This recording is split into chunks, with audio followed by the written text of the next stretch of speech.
Welcome to Grandma's kitchen. வாழ்க வளமுடன், வாழ்க பல்லாண்டு. எல்லாரும் எப்படி இருக்கீங்க? நான் நல்லா இருக்கேன். 2 மினிட்ஸில் நூடுல்ஸ் தான் ரெடி பண்ணலாம்னு சொல்லிட்டு நம்மளுக்கு தெரியும். வாங்க இப்போ 2 மினிட்ஸில் குயிக்காக செய்கிற ஒரு குயிக் சட்னியை உங்களுக்கு நான் காமிக்கிறேங்க.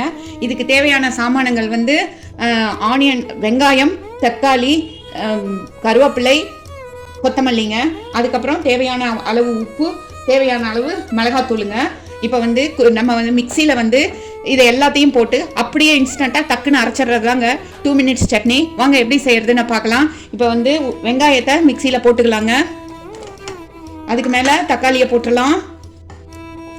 அதுக்கு மேலே கருவேப்பிலை, அப்புறம் கொத்தமல்லி, தேவையான அளவு உப்புங்க,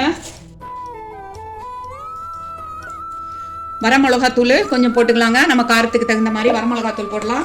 இதை அப்படியே நம்ம மிக்சி ஜாரில் அரைச்ச வானிலையில் எண்ணெய் வச்சுருக்கோம். அதில் கடுகு தாளிச்சிருக்கோம். கடுகு தாளித்து நம்ம அரைச்சி வச்சுருக்கிற இந்த சட்னியை இதில் போட்டுடலாங்க. இதை ஒரு 2 ஃப்ரை பண்ணி எடுத்துடலாங்க. சட்னி கொஞ்சம் கெட்டியாக இருந்ததுன்னா அதில் கொஞ்சம் லைட்டாக தண்ணி ஊற்றிக்கலாங்க. இந்த சட்னி வந்து இது மாதிரி கோர்ஸாக இருந்தால் தான் நல்லாயிருக்கும்.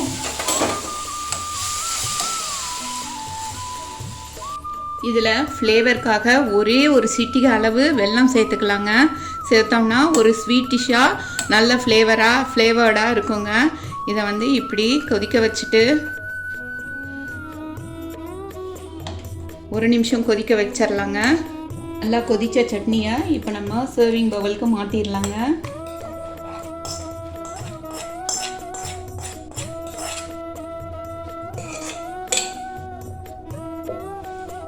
நம்மளோட 2 மினிட்ஸ் சட்னி ரெடி.